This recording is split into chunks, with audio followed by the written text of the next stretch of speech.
Assalamualaikum warahmatullahi wabarakatuh. Baiklah, perkenalkan nama saya Fauzia Masril, NIM 2115302009, Prodi D4 Kebidanan semester 2, mata kuliah Mikrobiologi dari Universitas Fordekok Bukit Tinggi, tahun ajaran 2022-2023. Baiklah, pada kesempatan kali ini saya akan menjelaskan tentang morfologi koloni bakteri dan jamur.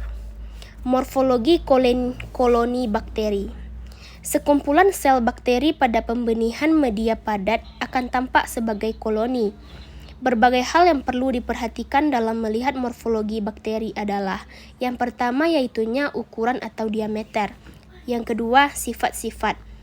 Di antaranya ada tidaknya pigmen, menonjol atau rata, keruh atau bening, suram atau meningkat, permukaan rata atau tidak rata, pinggiran rata atau tidak rata, menjalar atau tidak, berlendir atau tidak. Selanjutnya, zona pengamatan.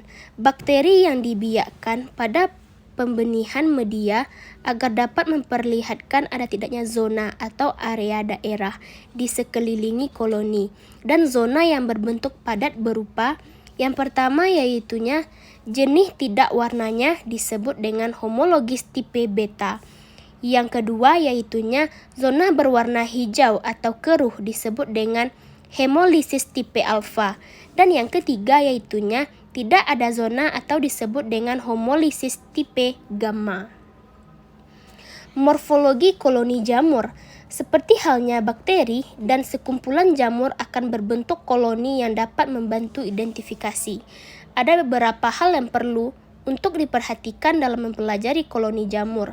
Yang pertama yaitunya warna, permukaan dan dasar koloni. Yang kedua tekstur, halus, licin, menyerupai beludru dan menyerupai kapas.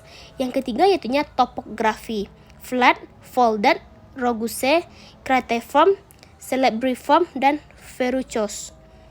Secara umum, koloni morfologi jamur terdiri atas koloni ragi atau khamir atau yes.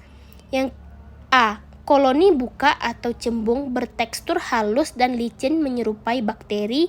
B. Membentuk koloni basah dan berwarna putih kekuningan. C. Contohnya seperti Candida dan Cryptococcus. Morfologi kapang atau mol. Gambar pertama yaitunya Candida albicans. Yang kedua yaitunya koloni ragi bulat, dan yang ketiga yaitunya koloni ragi pink. Pembiakan pertumbuhan bakteri dan jamur. Yang pertama, pembiakan dan pertumbuhan bakteri. Jenis media yang pertumbuhan bakteri lazim digunakan untuk tujuan isolasi, transportasi, persemaian, dan diferensi. Bakteri membutuhkan nutrisi yang amat beragam. Sebagian bakteri dapat tumbuh dalam medium yang mengandung zat anorganik, sedangkan bakteri tertentu membutuhkan asam amino, vitamin, dan zat organik lain untuk pertumbuhannya. Media pembiakan bakteri umum terdiri dari ekstrak daging, ragi, pepton, dan agar. Dapat media pembiakan bakteri dapat dibagi menjadi media cair, padat, dan semi-solid. Pengambilan spesimen di luar laboratorium, maka untuk mencegah kematian bakteri, spesimen dapat ditanam pada medium transport. Contoh medium transport yang sering digunakan laboratorium antara lain medium Carey Blair, Amaze, dan Stuart. Pembiakan dan pertumbuhan jamur. Berbagai macam dapat digunakan, berupa medium dengan atau tanpa antibiotika. Penambahan silohesamid dalam medium diharapkan dapat menghambat pertumbuhan jamur saprofit yang tumbuh cepat sehingga pertumbuhan jamur patogen yang lambat tidak terhalangi. Sedangkan chloramphenicol dan gentamicin dapat menghambat kontaminasi bakteri. Media pertumbuhan bakteri. Menumbuhkan bakteri yang memerlukan nutrisi tinggi atau fastidious mikroorganisme, medium dapat diperkaya dengan menambahkan darah, serum, vitamin, dan komponen lain. Medium tersebut termasuk dalam medium diperkaya. Contohnya, medium tersebut adalah darah. Isolasi bakteri menggunakan medium selektif yang dapat menghambat pertumbuhan bakteri secara selektif. Dan medium yang termasuk ke dalam medium selektif dapat medium Salmonella Shigella atau SS. Medium lain yang digunakan untuk membedakan beberapa jenis bakteri adalah medium diferensial, medium yang banyak dikembangkan pada saat ini memiliki sifat selektif dan diferensial. Contoh medium tersebut adalah medium agar Eosin methylene atau EMB.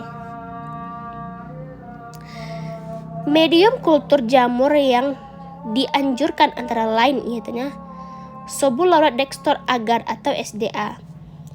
Medium standar yang mengandung mycological peptone, gula, dextrosa, dan agar. B. SDA, chilohexamide, dan chloramphenicol. Agar mikrobiotik atau agar mycosal.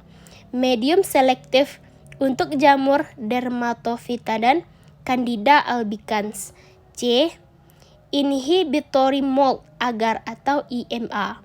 Medium ini merupakan medium diperkaya yang mengandung chloramphenicol yang menunjang hampir semua pertumbuhan kapang dan khamir dan menghambatnya pertumbuhan bakteri. D. Brain heart infusion agar. Medium yang berfungsi sebagai penunjang pertumbuhan jamur dimorfik.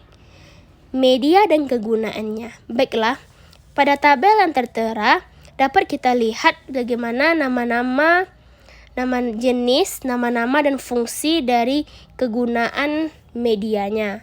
Baiklah, cukup sekian yang dapat saya sampaikan. Assalamualaikum warahmatullahi wabarakatuh. Semoga bisa bermanfaat bagi kita semua.